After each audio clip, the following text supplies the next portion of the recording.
नमस्कार, आप सभी का the world sky weather YouTube channel पर एक बार फिर से स्वागत है। आज के इस वीडियो में अगले 15 दिनों के दौरान संपूर्ण भारत में बदलती मौसमी प्रणालियों के बीच किस प्रकार बारिश की गतिविधियां देखने को मिलेगी, उसके बारे में जानकारी दी जाएगी, जिसमें हर वेदर सिस्टम के बारे में जानकारी देंगे। जैसे कि अभी बंगाल की खाड़ी में जो मजबूत सिस्टम बना हुआ है, आने वाले दिनों के दौरान वह सिस्टम देश के किन किन राज्यों की ओर आगे बढ़ेगा और उस सिस्टम के आगे बढ़ने के साथ ही देश के किन राज्यों में भारी से अत्यंत भारी बारिश की गतिविधियां देखने को मिलेगी। इसके बाद बंगाल की खाड़ी में क्या सिस्टम बनेंगे या फिर नहीं बनेंगे, और अगर कोई भी सिस्टम आने वाले दिनों के दौरान इस सिस्टम के बाद बंगाल की खाड़ी में बनेगा तो उस सिस्टम का ट्रैक देश के किन राज्यों की ओर बन सकता है। मॉनसून अगले कुछ दिनों के बाद क्या कमज़ोर स्थिति में जाएगा और मॉनसून ब्रेक अगर होता है तो देश के किन किन राज्यों से बारिश की गतिविधियां पूरी तरह से थम जाएगी। इन सब के बारे में इस वीडियो में जानकारी दी जाएगी, तो आप सभी इस वीडियो को पूरा ज़रूर देखिएगा। और अगर आपको यह जानकारी अच्छी लगे तो इस चैनल को सब्सक्राइब और इस वीडियो को लाइक करना ना भूलें। तो फिलहाल जो मैप आप अपनी स्क्रीन पर देख रहे हैं, यह अगले 8 दिनों के दौरान होने वाली टोटल बारिश के लिए बनाया गया है। इस मैप में ग्रीन, डार्क ग्रीन और ब्लू कलर सामान्य से अधिक बारिश की गतिविधियों को दर्शाते हैं। सबसे पहले मौसमी सिस्टम के बारे में जानकारी दें तो बंगाल की खाड़ी के उत्तरी भाग और उससे सटे पश्चिम बंगाल के कोस्ट के आसपास अभी फिलहाल एक वेल मार्क लो प्रेशर एरिया बना हुआ है। अगले कुछ घंटों के दौरान इस सिस्टम के और मजबूत होकर एक डिप्रेशन के रूप में बदलने की संभावनाएं दिखाई दे रही है और हो सकता है यह अनऑफिशियली एक डीप डिप्रेशन भी कुछ समय के लिए बन जाए। हालांकि अभी इस सिस्टम के डिप्रेशन तक जाने की संभावनाएं काफ़ी अधिक बनती हुई दिखाई दे रही है। और उसके बाद इस सिस्टम का ट्रैक आप अपनी स्क्रीन पर देख सकते हैं। उत्तरी ओडिशा से होते हुए उत्तरी मध्य छत्तीसगढ़ से होते हुए यह सिस्टम मध्य प्रदेश के पूर्वी भागों में अगले 24 से 72 घंटों के दौरान आगे बढ़ता हुआ देखा जाएगा। यानी कि 27-28 जुलाई को यह सिस्टम मध्य प्रदेश के क्षेत्रों के आसपास पहुंच जाएगा, जिसकी वजह से देश के कई राज्यों में भारी बारिश की गतिविधियों में बढ़ोतरी आज से ही देखने को मिलेगी। इस सिस्टम की वजह से अगले 24 से 48 घंटों के दौरान पश्चिम बंगाल के दक्षिणी मध्य भागों के कई इलाकों में भारी से अति भारी बारिश होने की संभावनाएं है, जिसमें खड़गपुर से लगाकर बर्धमान, आरामबाग से लगाकर चंदानगर, कोलकाता, कोलाघाट और दुर्गापुर समेत शांतिपुर और आसपास के इलाके शामिल है। इसके अलावा इसी सिस्टम के प्रभाव से अगले 24 से 48 घंटों के दौरान मध्य प्रदेश, छत्तीसगढ़, महाराष्ट्र और ओडिशा के भी कई इलाकों में भारी बारिश की गतिविधियां होने की संभावना है। विशेषकर ओडिशा के वह इलाके जो झारखंड और पश्चिम बंगाल से सटे हैं, जिसमें हम बात कर सकते हैं राउरकेला से लगाकर बलड्डा और बदमपुर, बारीपाड़ा, तुरमुंगा और आसपास के इलाकों में भारी बारिश इस सिस्टम से अगले 24 घंटों के दौरान देखने को मिल सकती है। और जो उत्तरी मध्य महाराष्ट्र के इलाके हैं, जिसमें नागपुर, अकोला, गोंदिया के आसपास के क्षेत्र, चंद्रपुर और आसपास के इलाके यानी कि उत्तरी विदर्भ और आसपास के इलाके हैं, यहाँ भी अनेक स्थानों पर भारी बारिश अगले 24 घंटों के दौरान देखने को मिलेगी। और जैसे जैसे 24 से 48 घंटों का समय आएगा, यहाँ अलग अलग भागों में अति भारी से लगाकर अत्यंत भारी बारिश की गतिविधियाँ इस सिस्टम के प्रभाव से देखने को मिलेगी। जब यह सिस्टम 26-27 जुलाई के मिले जुले समय में छत्तीसगढ़ और मध्य प्रदेश के क्षेत्रों की तरफ आगे बढ़ चुका होगा। इसके अलावा इस सिस्टम के ट्रैक के अनुसार ही मध्य प्रदेश में भी अनेक स्थानों पर भीषण बारिश की गतिविधियां होने की संभावना है और इस सिस्टम का सबसे अधिक प्रभाव मध्य प्रदेश में ही होने की संभावना है। मध्य प्रदेश की हम बात करें तो जबलपुर से लगाकर गदरवारा, छिंदवाड़ा से लगाकर नैनपुर, इटारसी, भोपाल, बैतूल, खंडवा, खरगोन से लगाकर इंदौर, मंदसौर, अगर और बरवानी के आसपास के क्षेत्र, उज्जैन तक के अनेक स्थानों पर भीषण बारिश होने की संभावना है। 26 से 29 जुलाई के मध्य के समय में इन क्षेत्रों के अनेक भागों में अत्यंत भारी बारिश हो सकती है, यानी कि लगभग 200 से 300 मिलीमीटर तक की बारिश इन क्षेत्रों में 26 से 29 जुलाई के मध्य के समय में दिखाई दे रही है, जिसकी वजह से इन क्षेत्रों के कई इलाकों में जल भराव या बाढ़ जैसी परिस्थितियां उत्पन्न हो सकती है। इंदौर में भी अत्यंत भारी बारिश यानी कि एक्सट्रीमली हैवी रेनफॉल होने के चांसेस बहुत ही प्रबल इस सिस्टम की वजह से 26 से 29 जुलाई के मध्य के समय में दिखाई दे रहे हैं, जिसमें विशेषकर 27 और 28 जुलाई के आसपास का समय शामिल हो सकता है। इसके अलावा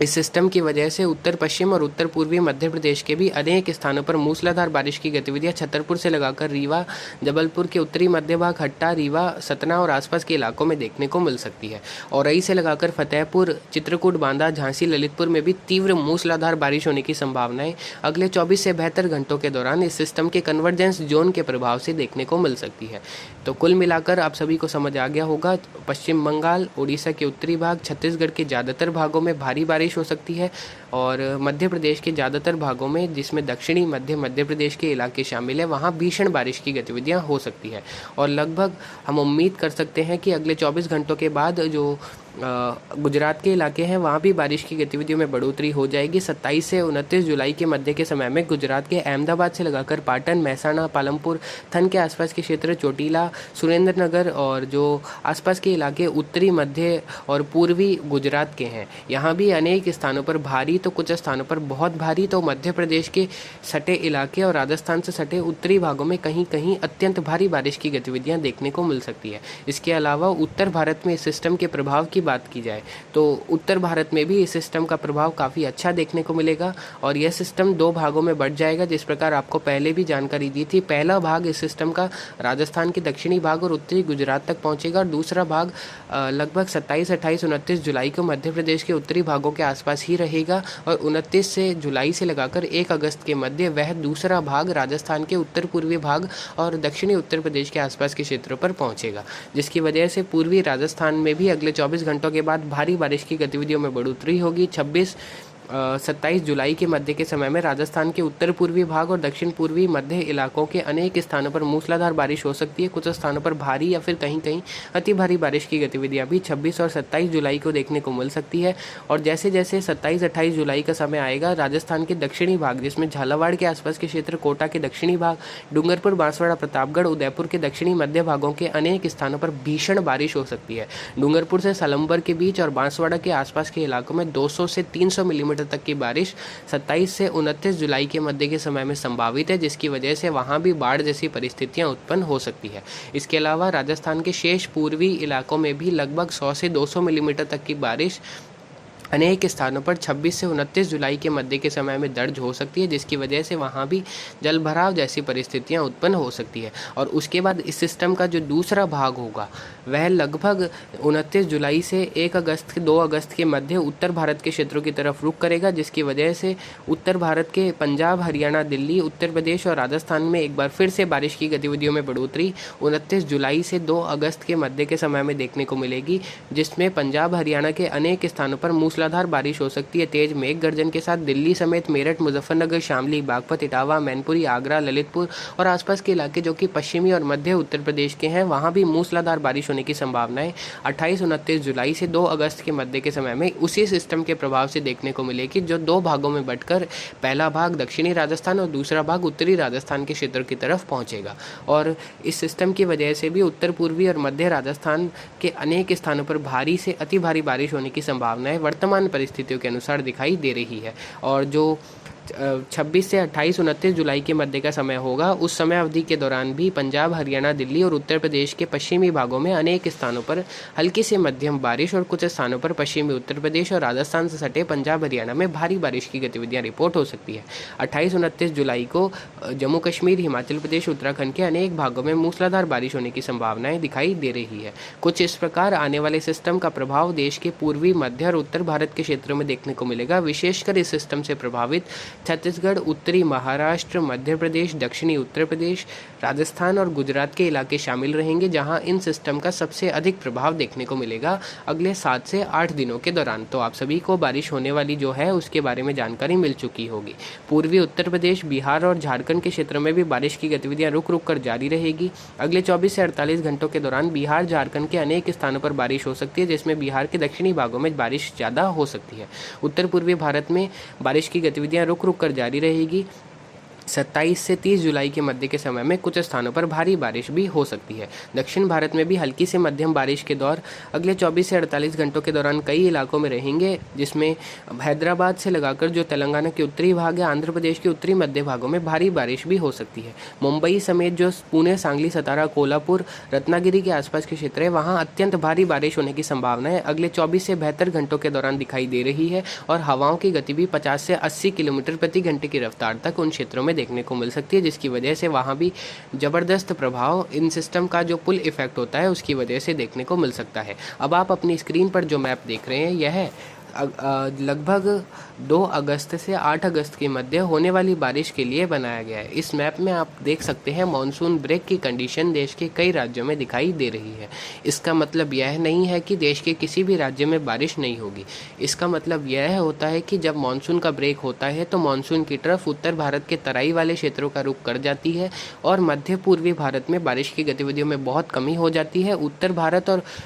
उत्तर पूर्वी भारत में बारिश की गतिविधियों में बढ़ोतरी हो जाती है। इस मैप को देखकर भी आप यह चीज़ समझ सकते हैं। बंगाल की खाड़ी में उस समय अवधि के दौरान विशेष कोई सिस्टम बनने के चांसेस नहीं दिखाई दे रहे हैं। 3 से 6 अगस्त के मध्य बंगाल की खाड़ी के पूर्वी मध्य भागों के आसपास एक चक्रवाती हवाओं का क्षेत्र बन सकता है, जिसका प्रभाव बिहार, झारखंड, छत्तीसगढ़, ओडिशा और आसपास के इलाकों में हल्की मध्यम बारिश के रूप में 2 से 4 अगस्त या फिर 5 अगस्त के मध्य के समय में देखने को मिल सकता है। इस सिस्टम का कन्वर्जेंस जोन जो इन क्षेत्रों की तरफ बनेगा उसके प्रभाव से उत्तर पूर्वी भारत में इस समय अवधि के दौरान अनेक स्थानों पर भारी से अति भारी बारिश हो सकती है, जिसमें असम, मेघालय, नागालैंड, मणिपुर, मिजोरम, त्रिपुरा और अरुणाचल प्रदेश के क्षेत्र शामिल रह सकते हैं। असम, मेघालय और अरुणाचल प्रदेश के कुछ इलाकों में अत्यंत भारी बारिश यानी कि एक्सट्रीमली हैवी रेनफॉल भी होने के चांसेस इस समय अवधि के दौरान दिखाई दे रहे हैं। जम्मू कश्मीर, हिमाचल प्रदेश, उत्तराखंड में भी सेम स्थिति रहेगी। जब मानसून की तरफ इन क्षेत्रों की तरफ आएगी तो यहाँ भी ज़्यादातर भागों में भारी से बहुत भारी बारिश की गतिविधियाँ अगस्त के प्रथम सप्ताह में देखने को मिल सकती है। पंजाब, हरियाणा के उत्तरी भागों में भी मध्यम से भारी बारिश के दौर इस समय अवधि के दौरान काफ़ी इलाकों में आ सकते हैं। जो चक्रवाती हवाओं का क्षेत्र उत्तर पूर्वी राजस्थान के आसपास के क्षेत्र पर 2 से 3 अगस्त के मध्य रहेगा, वही चक्रवाती हवाओं का क्षेत्र उत्तर प्रदेश के क्षेत्रों की तरफ आगे बढ़ेगा 3-4 अगस्त को, जिसकी वजह से पंजाब, हरियाणा, उत्तर पूर्वी उत्तरी राजस्थान, इसके अलावा उत्तर प्रदेश के भी अनेक भागों में हल्की से मध्यम बारिश के दौर 2 से 5 अगस्त के मध्य के समय में रुक रुक कर देखने को मिल सकते हैं। शेष मध्य प्रदेश, गुजरात, राजस्थान के दक्षिणी मध्य इलाके,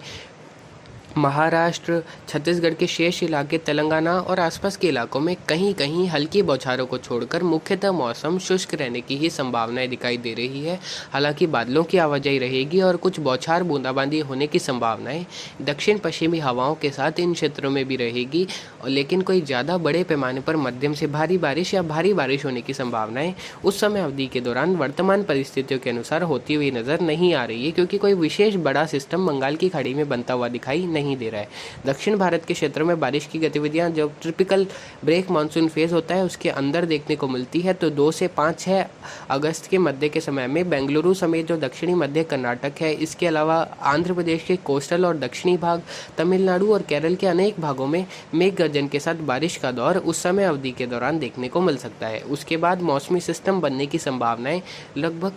5-6 अगस्त से 10 अगस्त के मध्य एक निम्न दबाव के क्षेत्र के रूप में दिखाई दे रही है, जिसका इम्पैक्ट दक्षिणी मध्य भारत और कुछ पूर्वी उत्तर पश्चिम भारत के क्षेत्रों में आने वाले समय के दौरान 10 अगस्त के बाद देखने को मिल सकता है। मानसून ब्रेक की परिस्थितियां लगभग अगले 10 से 15 दिनों तक, अगस्त के शुरुआती 10 से 15 दिनों तक देखने को मिल सकती है। उसके बाद मानसून में सुधार आएगा और मानसून के शेष दूसरे पखवाड़े सितंबर और अक्टूबर माह के दौरान देश के कई राज्यों में सामान्य से अधिक बारिश होने की संभावनाएं दिखाई दे रही है। तो कुछ इस प्रकार अगले 15 दिनों के दौरान बारिश होने की संभावनाएं देश भर में दिखाई दे रही थी। इसमें विशेष बारिश अगले 7 से 8 दिनों के दौरान ही पूर्वी भारत, मध्य भारत और उत्तर भारत के क्षेत्रों में देखने को मिलने वाली है। अब एक छोटी सी समरी वीडियो के लास्ट में दे देते हैं। तो जिस प्रकार आप अपनी स्क्रीन पर देख सकते हैं, फर्स्ट पॉइंट है due to depression, heavy to very heavy rains are expected over many states of India. Second point is splitting of the depression possible between 26th to 28th July over Madhya Pradesh. Madhya Pradesh के क्षेत्रों पर आकर depression 2 भागों में बढ़ सकता है। अनादर सर्कुलेशन और अ लो प्रेशर एरिया में form in BOB between 3 August to 6 August. 3 से 6 अगस्त के मध्य के समय में बंगाल की खाड़ी में एक चक्रवाती हवाओं का क्षेत्र या फिर एक कमजोर लो प्रेशर एरिया बन सकता है। Maximum temperature will remain in normal category over most parts of central, east and north India. उत्तर भारत मध्य भारत, पूर्वी भारत, उत्तर पूर्वी भारत के ज़्यादातर भागों में अधिकतम तापमान अगले 7 से 10 दिनों के दौरान सामान्य व सामान्य से कम स्थिति में रह सकते हैं। There will be a flash flood risk in few parts of central, east and north India during next 7 days. अगले 7 दिनों के दौरान उत्तर भारत के दक्षिणी भाग, मध्य भारत, पूर्वी भारत, उत्तर पूर्वी भारत के कुछ इलाकों में, वहीं पश्चिमी घाट के इलाकों में बाढ़ जैसी परिस्थितियां अलग अलग भागों में उत्पन्न हो सकती है। Above normal rainfall is expected to happen during many parts of India during the next 1 week. अगले एक सप्ताह के दौरान देश के कई राज्यों में सामान्य से अधिक बारिश और दूसरे सप्ताह के दौरान सामान्य से कम बारिश होने की संभावना देश के ज़्यादातर राज्यों में दिखाई दे रही है। तो फिलहाल कुछ इस प्रकार का मौसम रहेगा। तो फिलहाल अभी की अपडेट के लिए इतना ही। आगे की जानकारी के लिए बने रहे। नमस्कार, जय हिंद, जय भारत।